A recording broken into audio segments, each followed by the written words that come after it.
Most stalkers never get caught. They watch, they wait, and they blend in.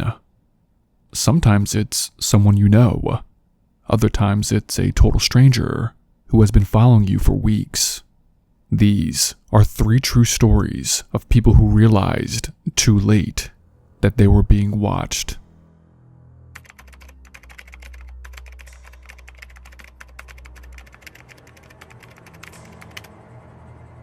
This happened about 5 years ago, and it still messes with me sometimes when I think about it. I was heavily involved in recovery meetings back then, and part of that meant sponsoring new guys who were just starting their journey. One of those guys ended up becoming a problem I never expected. I met him through a local meeting. He seemed decent at first, quiet, kind of shy, but clearly in need of some guidance. I agreed to sponsor him, which meant we would talk regularly, check in about his sobriety, and I'd try to help him stay on track. Pretty quickly though, things got weird. He started texting constantly. At first it was about recovery stuff, but it didn't stay that way for too long. The messages turned into random updates about his day, what he was watching, how he felt, what he was eating. Then came the late night calls. If I didn't answer, he'd blow up my phone, call after call after call, sometimes 5 or 6 in a row. I tried to brush it off, figured maybe he was just lonely or struggling. Then, one day, out of nowhere, he told me he was attracted to me. I'm straight, mind you, and I tried to handle it respectfully. I told him that because of what he said, I could not be a sponsor anymore. That kind of dynamic just wasn't appropriate, and I did not want to mislead him or make things harder for either of us. That's when things really unraveled. He lost it, started texting nonstop again, saying wild stuff, accusing me of being cold, saying that I led him on, that I used him for attention. It was like breaking up with the most unstable person you've ever dated, except I never dated him. I told him, clearly, that I wished him the best in his recovery, but we needed distance. I blocked his number, but he found ways around that. Somehow, he ended up hanging out with my girlfriend and her roommate. They did not know about him, so when he showed up at their place or invited himself to things, it wasn't a red flag to them. But for me, it was a nightmare. He'd show up when I was over there, just to be around. He'd act all casual, like nothing happened. And then it got worse. He told my girlfriend this made-up story about how he saw me in public, and I apparently called him all sorts of homophobic things to his face. That never happened, not even close.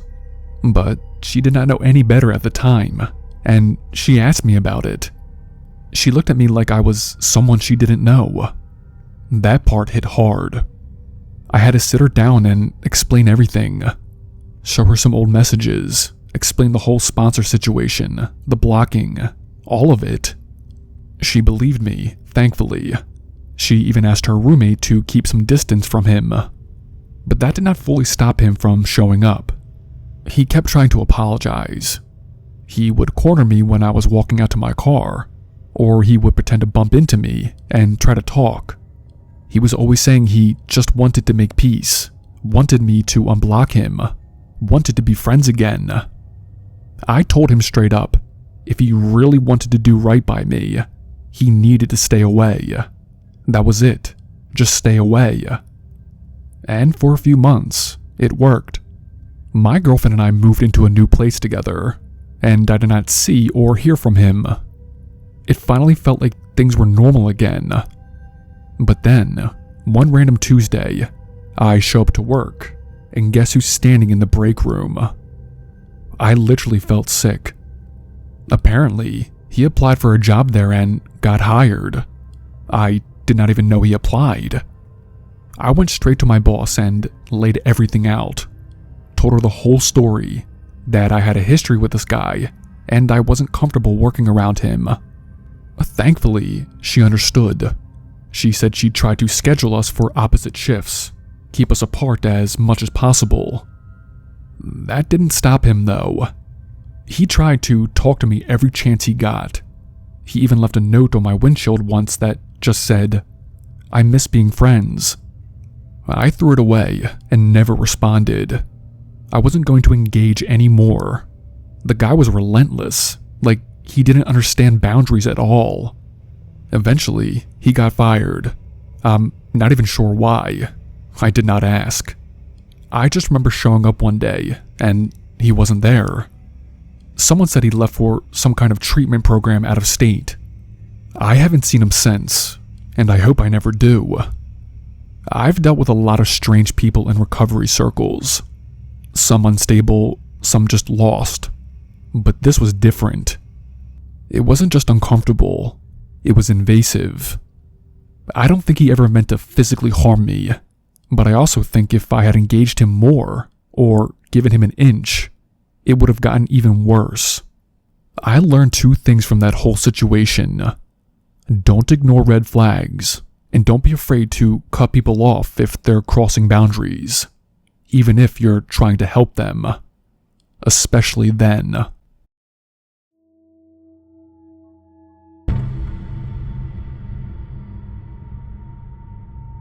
I used to work nights as a karaoke DJ at this bar just outside the city.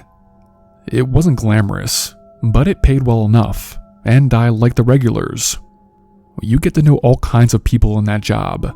Some funny, some sad, some just straight up weird. But there was this one woman, let's call her Lena, who crossed the line from weird into downright scary. She started showing up to karaoke nights every weekend. At first she seemed like her usual drunk regular, flirtatious, loud, loved singing Alanis Morissette at full volume.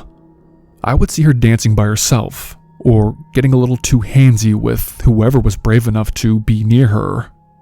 She latched onto me pretty quickly. I figured it was just because I had a mic and the spotlight. She'd bring me drinks, even though I always declined. She would linger by the booth and make weird comments like how she loved a man who could control a room, or how I must be good with my hands because of the soundboard.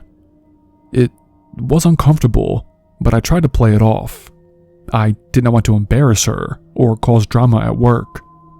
Eventually, it got more direct. She started offering to help me relax after my shift, saying she'd keep me company behind the booth if I ever got bored. I kept brushing it off and made it clear, nicely, that I wasn't interested. I also told the bar manager about it, just to have something on record.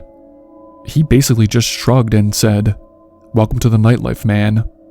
One night, I was loading out gear after close, and she was waiting by my car, just leaning on it like she belonged there. She said that she missed her Uber and asked for a ride home. I told her no, and said I was heading in the opposite direction.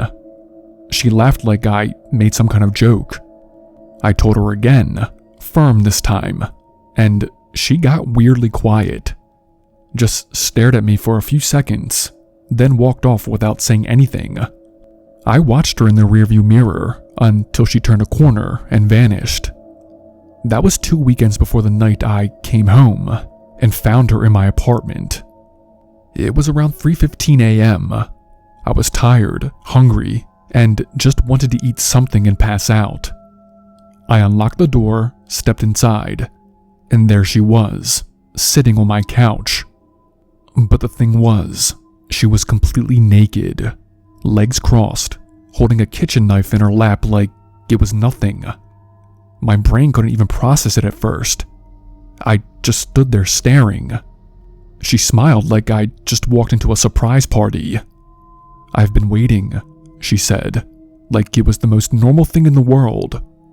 I don't even know how she got in. I never gave her my address. My best guess is she followed me home one night and figured out which unit was mine. She must have waited until I was working, then picked the lock or maybe found a window unlocked. I honestly still don't know. I kept my hands visible and asked her calmly what she wanted. That's when the mood shifted. She started shouting something about how she loved me and how I was leading her on by always talking sweet behind the DJ booth.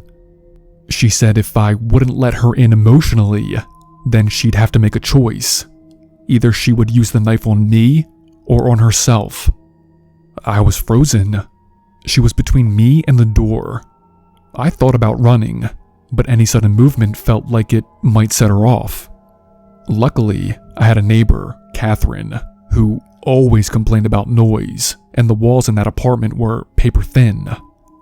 Lena kept yelling, getting more agitated, and I guess Catherine heard enough to call the cops. About 10 minutes later, I saw red and blue lights flashing through the blinds. I stepped to the side to make sure the cops could see me through the window, and I raised both hands.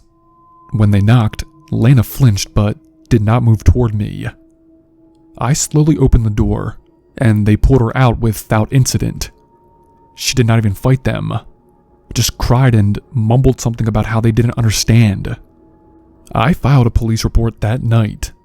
Monday morning, I went straight to the courthouse and filed for a stalking order.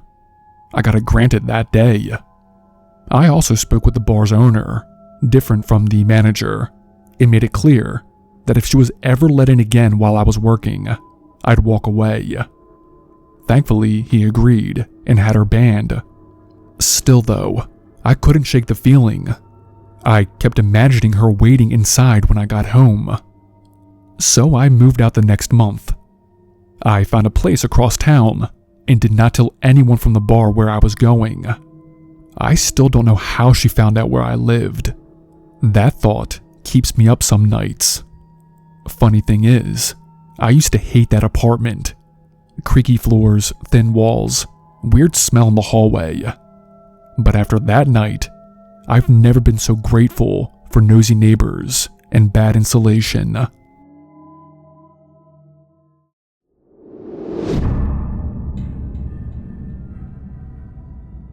When I was a teenager, my mom dated a guy who seemed normal enough at first.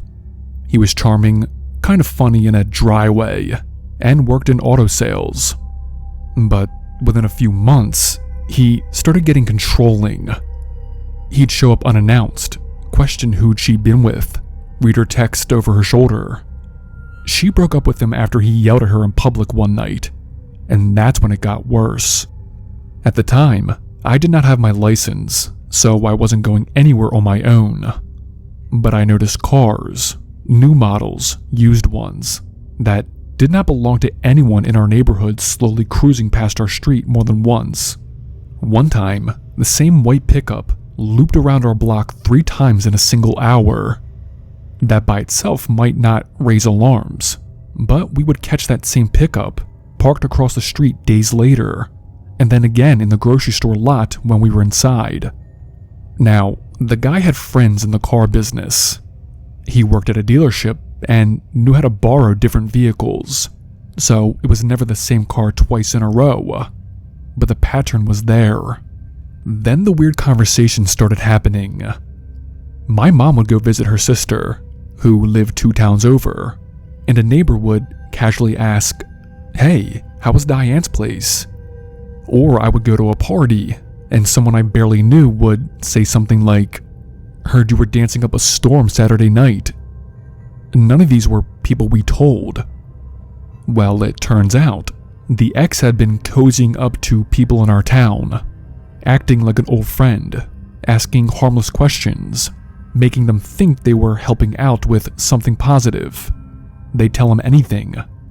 One day we found the lid off of our trash can, even though we kept it bungee corded shut. A few days later, same thing. Then one morning, we caught him from the upstairs window. He wasn't digging, not like a raccoon or a desperate guy, just picking through it like someone looking for mail. That's when it clicked. Our discarded bills, old letters, scraps of writing. He was reading them, tracking us. The worst moment was when I was visiting a guy I used to hang out with, just a mutual friend. and I saw a piece of notebook paper sticking out from under a coaster. I pulled it out. It was a draft of a letter I had written to a girl I liked. I never mailed it. I threw it away, embarrassed by how corny it sounded. The friend told me he thought I gave it to the ex for help editing it. That's what the guy told him. I wanted to disappear. I don't think I've ever been more humiliated. Once I got my license, things shifted. He started following me too, always at night. Country roads, 2-lane highways where it's just you, the trees, and headlights behind you. He never got close, just far enough back to be hard to confirm. But once I started looking, I noticed. Same headlight patterns, same driving rhythm. I take turns I didn't need to. I would pull off into gas stations and wait.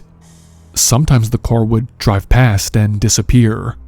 Other times it would slow, sit for a minute, then turn around.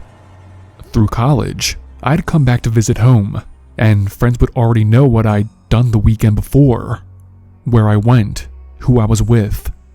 Some of it was innocent, but other times it was about who I danced with at a club, or a guy I was talking to.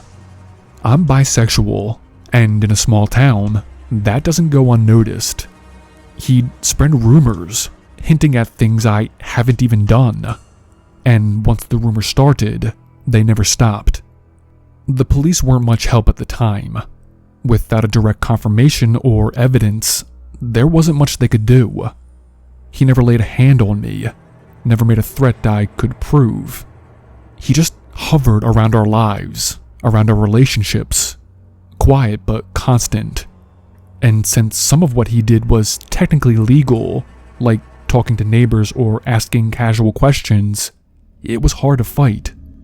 My mom's situation came to a head when he showed up at her work one day. Said he wanted to talk, but brought a handgun.